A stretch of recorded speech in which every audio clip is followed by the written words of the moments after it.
fourth week together. So Jeremy has been on our podcast for the last 3 episodes. I don't usually do this. I usually, do different episodes and interviews with people. And the whole premise of our Be Love podcast is to share stories of those who are loving others well in hopes to inspire the listener to do the same in their own ways. So every January, I do a kind of vision, mission, goals talk to help us figure out our gifts, our talents, how we can use those to love others well.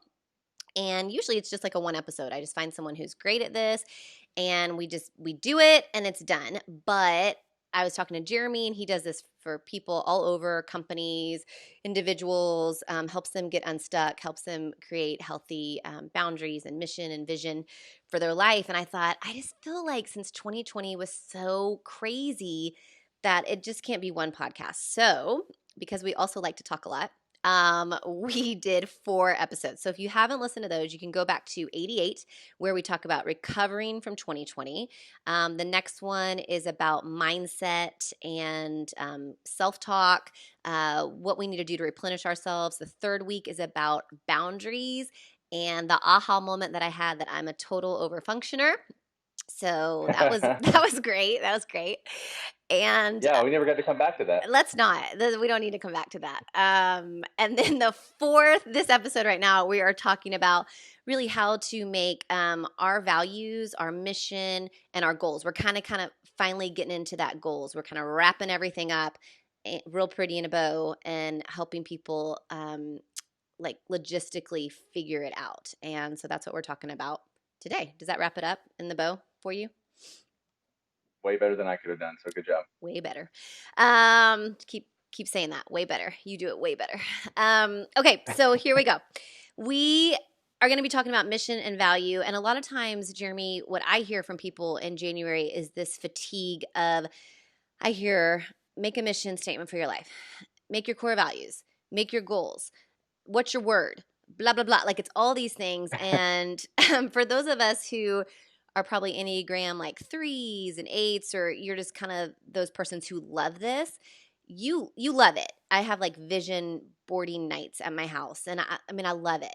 But I have some friends who are like, this is very stressful to me because I don't know the difference between all the things, and everyone's telling me to do all these things, make goals, make mission, make vision. So can you help clarify what those different things are and why they are so important to us? And then we'll talk a little bit later of how we can actually do that and not just kind of talk about it in this like big pie in the sky.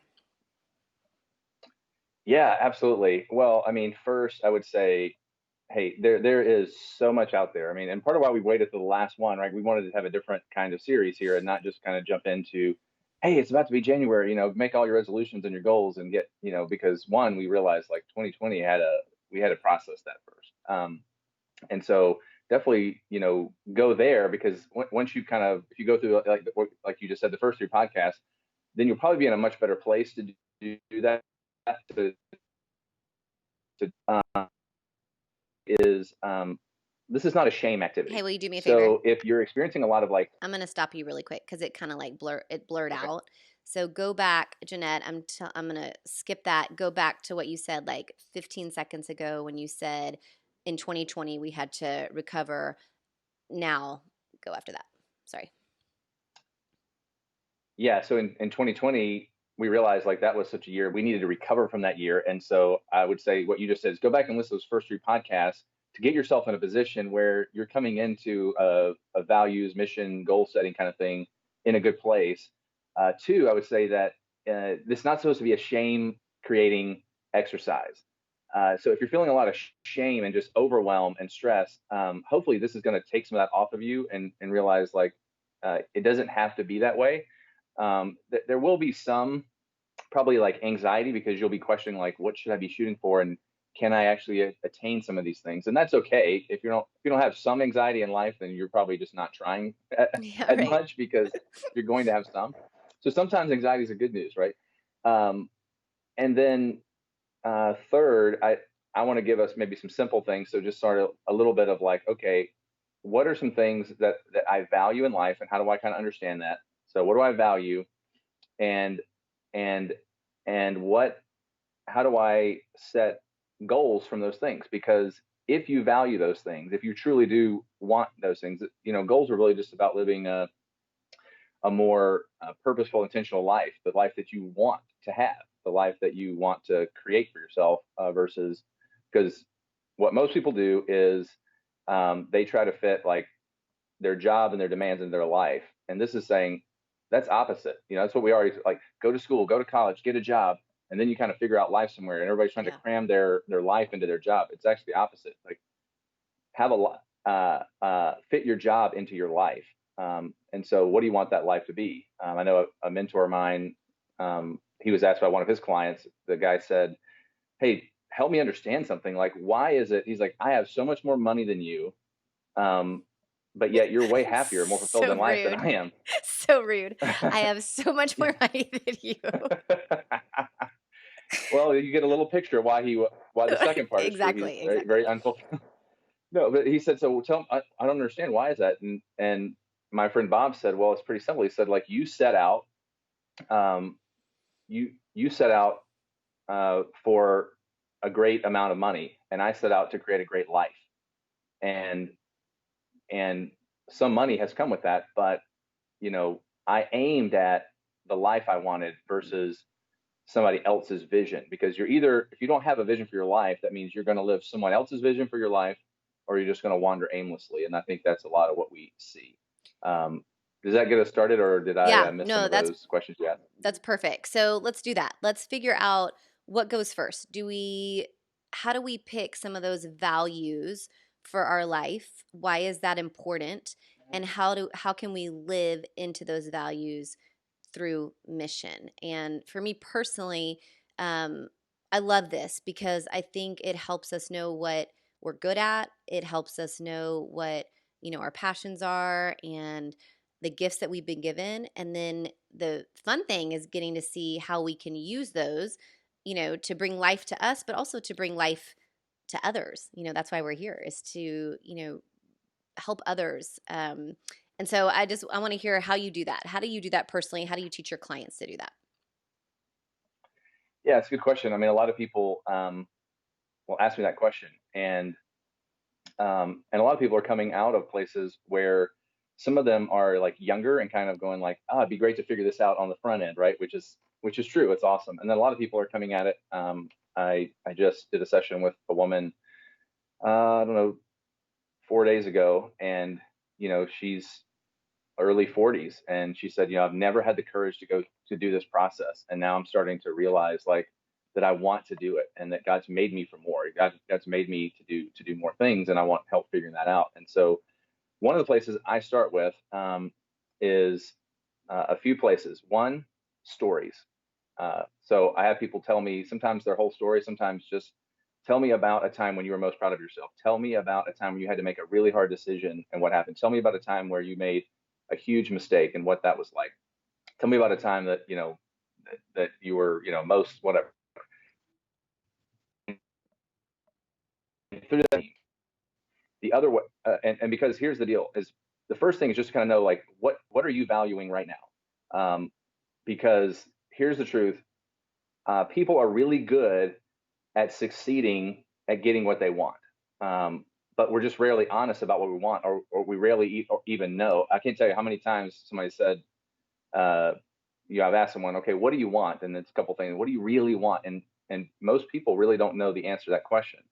Um, and one of the, probably everybody knows, famous deathbed confessions is like one of the top five, or I think the number one was, "I wish I'd had the courage to live the life that was true to myself, Mm. not the one others expected of me."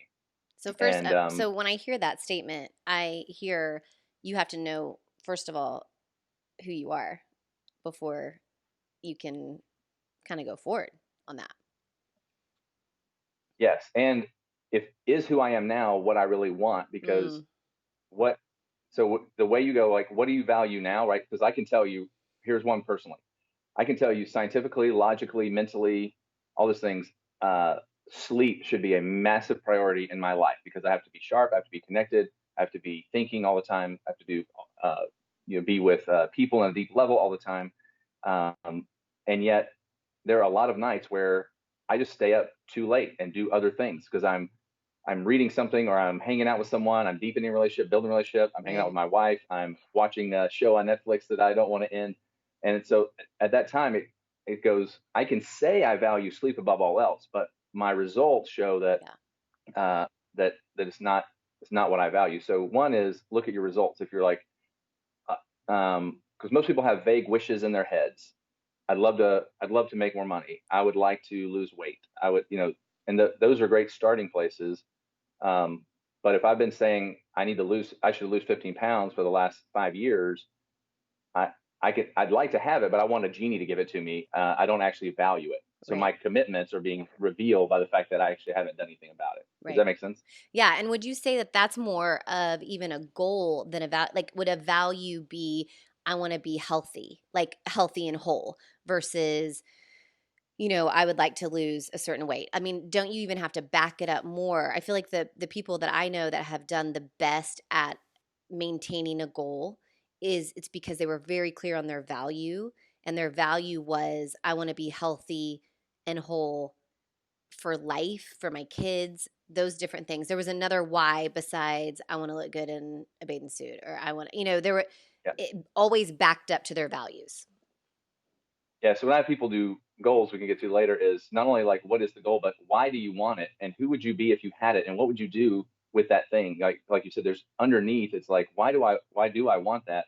But part of what I'm saying is kind of revealing first, like get honest about the things that you truly value now that maybe aren't in line with what you want to be valuing. Like, I value cheeseburgers more than losing that weight or whatever, right? Right. And it's like, okay, now I know where my starting point is. Which of those things that I'm currently valuing do I want to build in, and which things do I say I want other things? Like I want to be a generous person, right? If you want to be a generous person, that's a value. Okay, am I being generous now? Well, I don't have enough money to be generous. Like, no, you can live out generosity no matter who you are, basically. Okay. And so if I'm not living it out now, then what's the gap there, and why is that gap there?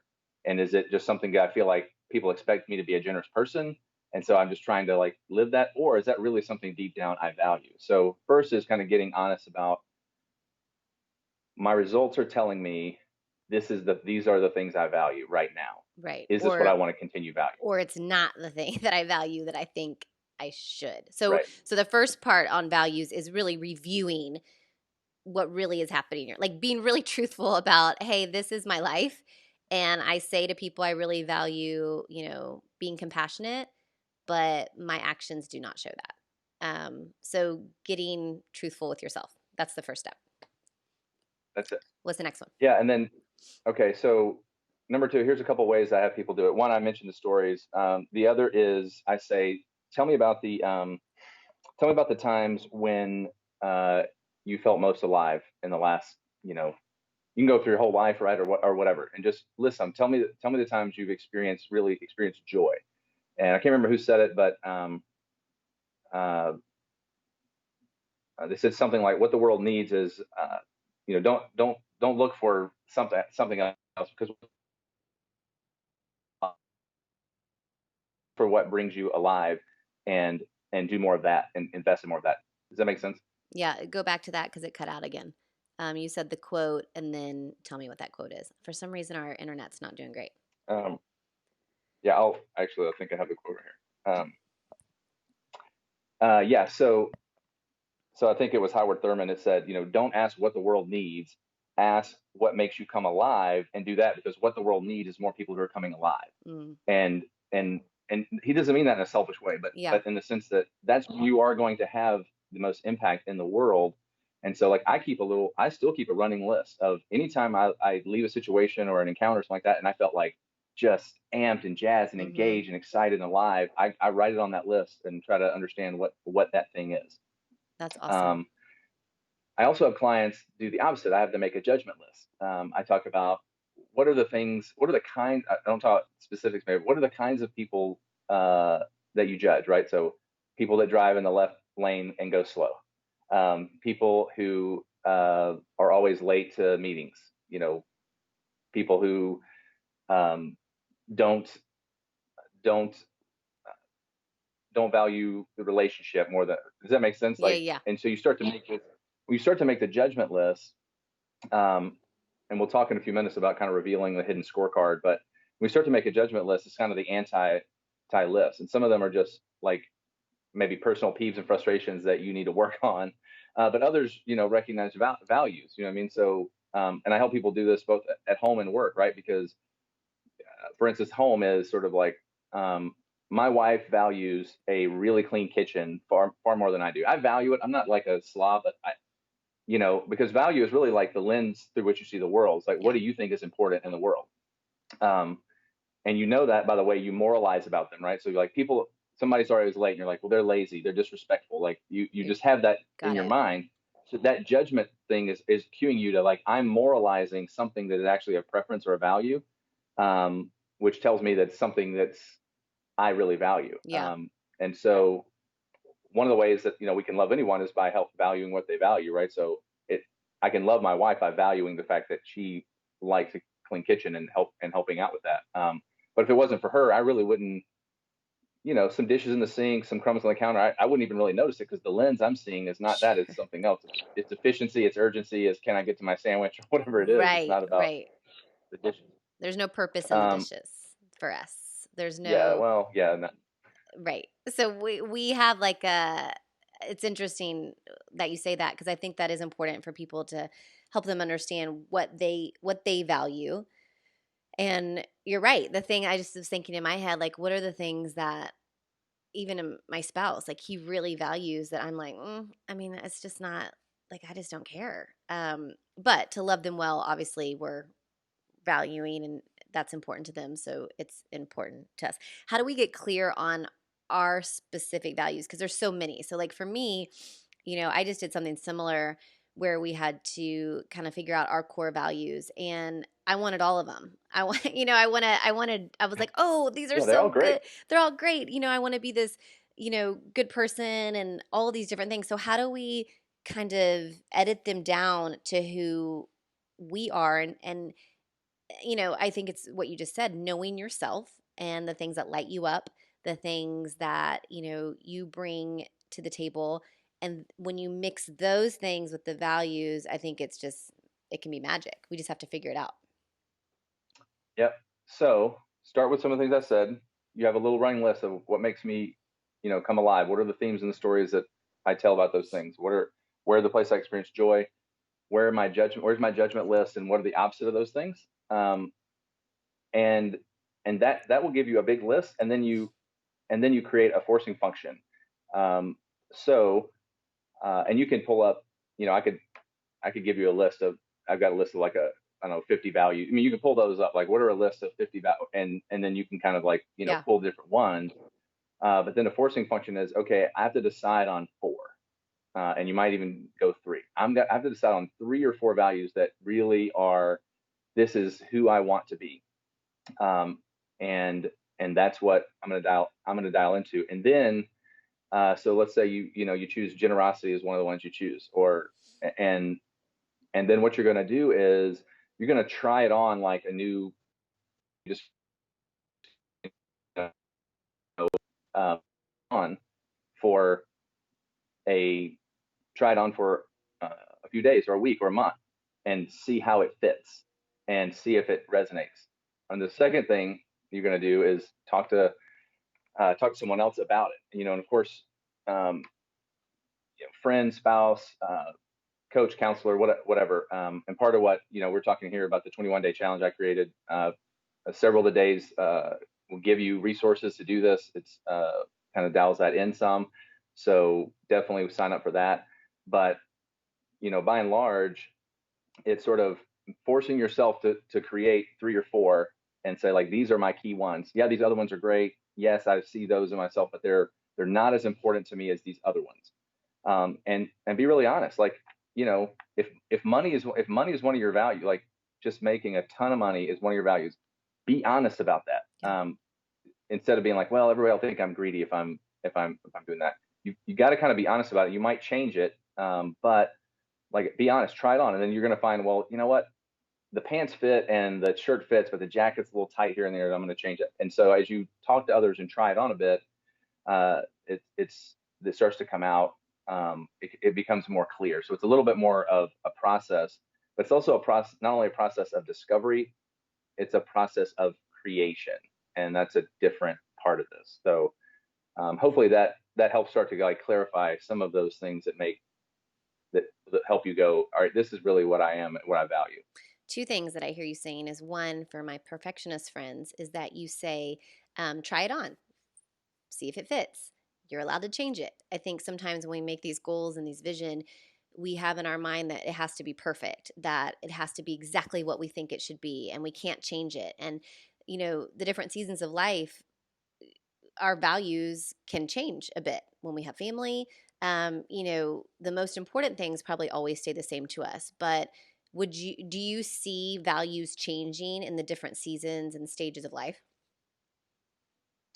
Yes, I mean, absolutely.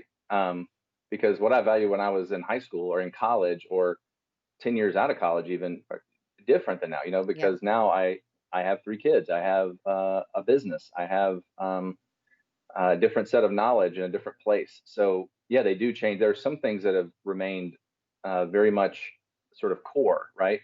Um, and generally that is deep inside of what real like the core drivers. Yeah. Those are, but personality is not permanent, and neither are sort of some of your values. You don't usually see like total pendulum swings, like but you definitely adopt different values as you have different things happening in life. That just makes sense, right? Right. So, but if you make those, you may start to make those lists, and at the end, I can maybe do the little hidden scorecard thing that helps. Then it starts to come alive because, like I said, people are really good at optimizing for what they want, but we don't generally know very clearly what we want. And this is a process of going like, what do I really want, and what does it mean to me? And then I can actually go get it, because it's not just, you don't figure this out in just some process of like instant revelation or sitting in a field meditating. Not that that's a bad thing to do, but like you don't just discover it. You kind of start to go, this is who I want to be, and then you start to forge that character and forge Yeah. that path forward. You have to create it as much as find it. I like the part about who you want to be versus what you want to do, because I think sometimes we're so driven on the success of doing, whether it be promotions, new jobs, this title. Do I feel important in these people's eyes, instead of who I want to be, the character, the values that I want to be? I want to be a generous person. I want to be a loving person. I want to be a compassionate person. I want to be someone who's present. Those are the values, and really the titles don't add up. And I think there's such freedom in in figuring out our values and our mission, because jobs are jobs, and yes, the outside world tends to make those such a big deal, but the person of who you are is what matters, the most. And I love that we're having this conversation because we're, you know oldish, middle age. What are we? Are we middle age? Do we call it middle age? 41, right? I think you're 6 months over me if I remember That's true. correctly. I'm a good 25. Um, but I think it's important because I think sometimes people don't do this work is because they feel like they're late to the game. So a lot of times they think, "Oh my gosh, everyone else already knows their mission and everyone else already knows their values." But I think there's such freedom in even us just talking about it to say not everyone has this figured out. I mean, I am assuming that some of the even very successful in the world's eye CEOs that you're with, if you were to ask them what are your core values and mission, that they couldn't give it to you. Yeah, correct. Far more people have no idea. So like that's again like, let's don't make it a shame exercise. Let's make it a it's never too late exercise. It's Yeah. never too late to do something different. And that's a good what I yeah I see lots of people, high power people. Generally, they have sort of not they sort of optimized for the wrong thing. Like I have a client that I'm working with now, and he's a top executive of a Fortune 100 company, and um, he had a point in his life where he was like, this is miserable. What am I doing? This is nothing to do. And as we went back through, saying like, what were your kind of goals? And sort of unconsciously, like his goals were really like um, status and title in particular industry. And so, but that's not who he is. He values creativity, and he Hmm. values curiosity and learning and things like that. And so he optimized his life for those things, and he got there. Just like pretty much if you do optimize, you will get there. But then he realized like they were completely antithetical, or not antithetical, but certainly a lot of dissonance between his what he actually valued. And so you get people that go into like careers in acting, and why are Hollywood?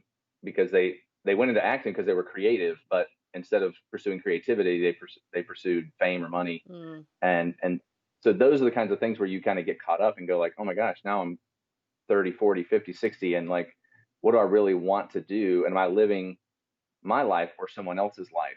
And it's never too late. And everything else that you did that you feel like maybe was a mistake or script, like all that can be used and yeah, incorporated in this new thing. So right. it's not wasted. Right, right.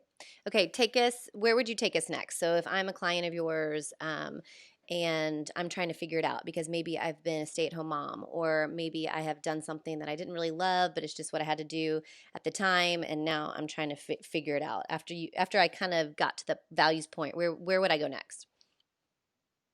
Uh, yeah, so we'd start thinking about more mission vision.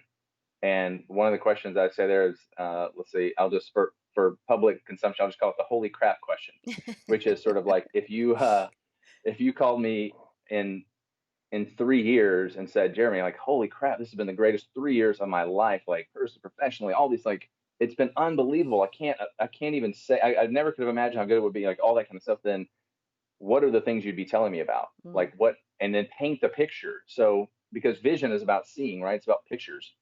So you need a picture of what that looks like in your life, and then and that sort of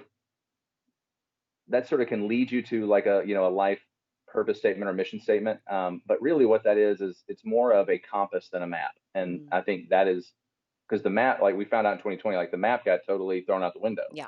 But if you had a compass, then you could keep moving directionally toward what you're aiming at, even if the map was a mess. Right. How do you say that word? Say it again. Not the map, but the what? Did you, Compass. is it Is it compass? compass? Is it compass or compass? That might be my South Carolina It roots is your showing it's your out. compass. It's your compass. No, I love that. And I Get that think compass. it's your compass. It's your get your compass right. I think for me as I think about that, like what would be my like if I called you and, you know, the holy crap, whatever. I think sometimes in my head I think, well, all these other factors have to happen to make like those aren't in my control. This has to happen or this, and those aren't in my control. So I don't know if I can really make that happen. How do we bring it back to our responsibility? What we can do in that time? Um, what do you mean? You mean what we can do with that vision? Yeah. So like if I called, so how can we make it our responsibility? So I think sometimes like for me, so if I was like, oh man, this did this and oh this was so much fun and I love doing this, like for me it might be like let's just go with me, our children's book like really went nuts and I got to go speak in different schools and really encourage families about how to love others, and I got to have people in my home who are different than me and I got to learn from them and I got to serve the poor and the vulnerable and all those different things. But in my head, I'm like, oh, but if my book wasn't bought by a bunch of people, or if someone doesn't ask me to come speak, then those things don't happen. Then it's not, quote success. Like I pin it on other people maybe instead of what are the things that I can actually do to have that moment instead of kind of pinning the responsibility on other people. Does that make sense? Yeah, totally. I think I understand what you're saying, and one of them is to have a compass or a purpose that isn't, in a sense, outcome dependent on other people, right? Mm-hmm. So again, not fitting your work into your life, not fitting your life into your work, but your work into your life. And so if your goal or your life purpose is around like impacting families to make families more purposeful, intentional, Mm-hmm. and whole. I don't know. I'm just making something Yeah. up, right? For you, then there are a lot of ways to live that out. The book was one of those ways. So the Yeah. book was not your purpose. Yeah. The book was a one way in which you could live out that purpose. And if the book had been uh, let's say, only done 10% of what it did or Mm-hmm. whatever, then then you're still able to live your purpose out in other ways, right? And it's again about what do you value and optimize for? Am I optimizing for the number of likes I'm getting, the number of follows I'm getting, the number of credentials, or am I Yeah. optimizing for impact or influence or whatever those things are? And then if the book idea is not working, then great, you can change it. You know, Yeah. like, but it was just one way in which you were living that out, not not not the whole sort of gamut, if that makes sense. Yes, that makes total sense. And I like that. And I think that's why values is so important. Like you're always going back to whatever goal you make, whatever, vision you have, like you're always going back to that value to say, does it align with your values? Does it align with that mission? I mean, is that how you teach people and also you make decisions of how you're going to say yes to something or go after something? Is that why it's so important to have those values and missions so you have something that you can align it with? Yeah, it is. And I probably should have said this, from the beginning, but you think about it, like how many decisions we have to make. And are we just making those decisions based on whim or gut, based on what other people are going to think or do? Or are we making them out of a values based going like, if I'm really a person that wants to value, generosity and authenticity and justice, does this decision make sense? Or does saying yes to this make sense or no? And so Mm-hmm. it becomes a great filter for saying no, because you need to say no to a lot of things in order to actually achieve much of anything. And then it actually serves people really well because, like I was saying before, I can tell you how many leaders, CEOs that I've worked with or coached that like when Sarah was showing up late for their meeting, they were just like, obviously she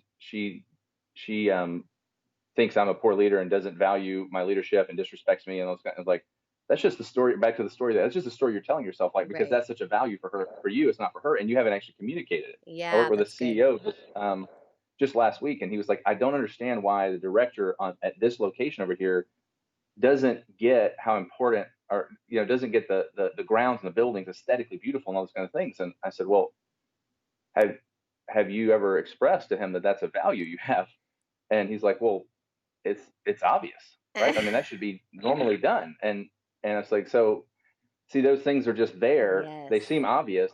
And he's like, this person's obviously a terrible leader. But I was like, again, back to stream ownership, like, when did you communicate this to him? And that's what Mm, I call like assumptive leadership. Is you're just assuming they're going to value the aesthetic and the yeah. piece as much as you do, and you need to communicate. So that helps you serve them and show up and help everybody understand what the expectations are. So those values help you really make decisions quick, help you say no much easier, because it's typically it feels like you're always trying to come up with some excuse to say no. Well, we really can't afford that right now, or that's so and so. Okay, there's my mom needs for this, or like the marketing team is this. And it's like if you actually just say, one of my core values is this, and I have to do this instead. People go, oh, that makes sense, and that's kind of interesting.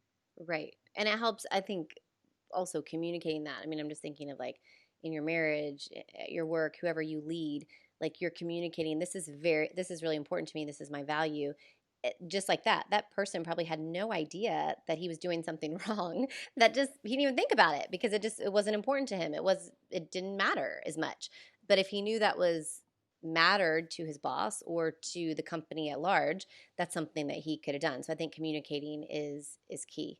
Um, as we kind of And, finish, and where do go you ahead. think I'm going to have and where do you think I'm going to have a better conflict situation? Is like if my wife and I have a discussion about what we both value, or if if I call her a obsessive neat freak and she calls me a slob or whatever. You know what I mean? Like it's like Right. we don't do that, but I'm saying like like most of the time we're fighting up here, which Hmm. is like the event or the thing that was said, or the passive aggressive comment, versus going like, it's really a value. It's down that emotional funnel of like, this is something you really value that maybe I don't see, and so let's talk about it. And because that's a much less personal place that we can actually have a productive conversation on. And same with your employees or boss or whatever. If you were with a team, like let's say I had a team of five that I was leading, I think a great exercise would be to do this, individually, but to share with each other, to say, these are my top four values, generosity, this, and not even just for your company, like you're probably going to have that for your company, but for you personally, because you're working with people or in your family. It's kind of like, when we did the love languages with our family, what do we value? What's most important to us as a family, but also as an individual, because we're all different. And I think that would just be a game changer, for communicating with one another and loving each other well.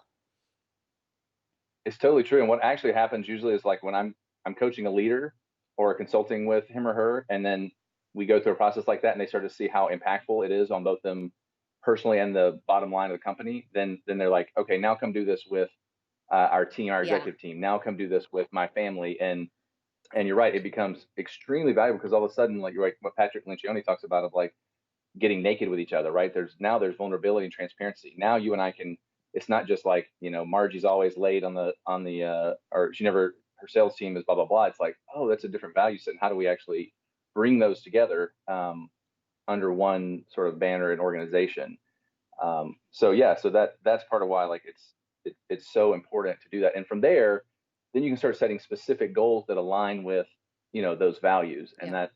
that becomes then it becomes much less stressful to be like just conjure up some goals for what you want this year. Yeah. Right. Right. Right. It always aligns.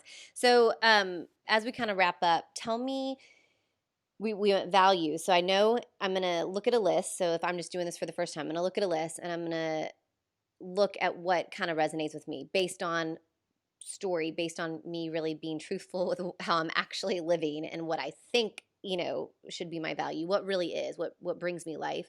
How can I live out of those? And then take me to the mission. Is that different than the values, or how is that living out the values? Explain that to me. Yeah, the values are the lens through which you see the world and the things that are dear to you. Okay. Um, the mission is the unifying directional goal or purpose, the compass, if you will, of like how those things are going to get expressed in the world. So if you value, some of mine are justice, humor, um, uh, authenticity. Like if there's a million ways to express those things, right? So like, what is my mission, and then how do I make it where I can pursue that mission despite what my job is, or despite what my spouse says, or my boss does, or whatever. Doesn't mean there won't be some limitations, uh, but your purpose is really more of a directional, like here's where my life is going. It's that 3-year holy crap question, Mm-hmm. or it's uh, the compass is going. This is kind of the direction my life is going. This is the vision, the picture I have of my life, of what I'm becoming. It's the identity I'm creating. If that makes sense. And you need help to like work that into a Sure. goal. And one way to do that is to take your top 3 values and take the top 3 ways you like to express them. I think I said this in one of the other ones. Mm-hmm. It's like, what are you coaching, speaking, singing, whatever. And all right, here's my 3 values, and here's the 3 ways I like to express them. And this is the 3-year vision. Put that together. My goal, my mission in life is, you know, to use my generosity, justice, and authenticity to coach, mentor, and blah blah blah. And then Right. you can. That's one very simple way to build it. And obviously, sometimes it's great just to work with a coach or a friend or a mentor. Mm-hmm. Regardless of what you do, you should be sharing it. Like, here's what I think, because that will make you much more likely to achieve your mission, your goals, any of those things. Yeah. I like the picture of the macro. So, like, values, mission, that's more macro to me. And then we get more specific in some of the goals, and honestly, for some reason, you might have a better idea of why. The macro, the values, the mission is very easy for me. I'm like, boom, done. The goals, the specific goals are like where I get anxiety. And I don't know if that's because I'm nervous that I'm not going to do it, or I have no idea. But the values mission never been a problem. It is literally like the goals part, the specific goals for that year or for that, whatever. That's the thing that I'm like and stop on. So I There's don't 2 know. reasons for that. Okay, give it to me. You know why? One is, and I'm like this too, um, much more love the big picture. Details drive me nuts, right? Yeah, yeah. And that's pretty much on all things. So like, one is you're just a big picture like thinker. Other people who are detail oriented people will have a easy time like little Yes. goals and daily things and strategy and all that.